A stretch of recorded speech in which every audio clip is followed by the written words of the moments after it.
Please be patient with me. The subject I am about to discuss with you is one that is very painful to me. Back in 1993, my son was arrested. He had been under the influence of drugs, alcohol, crack, cocaine, and everything else. During his questioning, he requested for a lawyer, and no lawyer was appointed.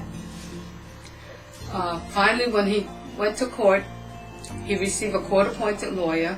This court-appointed lawyer asked him to plead guilty and throw himself at the mercy of the court, since he had never been in trouble in his whole life before. I believe that his rights were violated at that time. His lawyer didn't represent him properly. Due to the fact that he's a minority, a psychiatric evaluation was ordered, and it was never performed. DNA evidence were never submitted into court because he pleaded guilty, and the evidence were inconclusive at the time.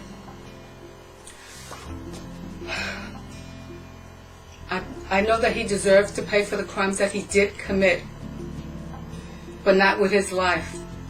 After going to court and pleading guilty, throwing himself at the mercy of the court, the judge ordered life sentence with no parole. For the last few years, we've been fighting this cause, being able to see what we can do to bring this court back into case. Finally, through investigations and all, we found a way that the judge ordered the case to be reopened.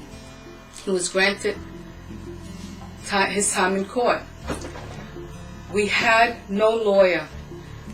I had been through so many lawyers, I didn't trust anybody anymore.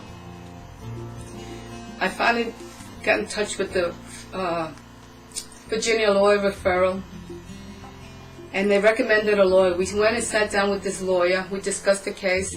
I told him how I felt about Virginia. I felt that everybody was in cahoots. It was like part of a good old boys club. He told me that he had his client's best interest at heart, and he would fight for his client. I told him that I would trust him. I believed in him. We retained him. We paid him for what he was supposed to do. This lawyer procrastinated for years. He had this case for over a year and a half. As many times as I tried to get in touch with him, he would never respond to me. He postponed the case, the date that was set, the trial that was set for my son. He postponed it, and his excuses were that he needed to get more evidence, more information before he went into court. He met with the judge and discussed the case with the judge. I believed him, and I waited for the new court date, which I never received from him. I never heard from him. I called him numerous times. He never returned my calls. I finally wrote him a registered letter back in July of '07, and I told him that if I didn't hear from him, I would have to take further steps. He never responded to my letter. So in September, I finally wrote to the Bar Association, since they had recommended him.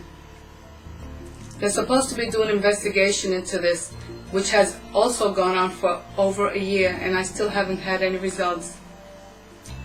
Right now, I want to ask anyone out there that would hear my cry, the cry of a mother's heart, and would be willing to take this case to represent my son, to fight the case that I'm fighting for justice for my son, and not be intimidated by the Virginia laws.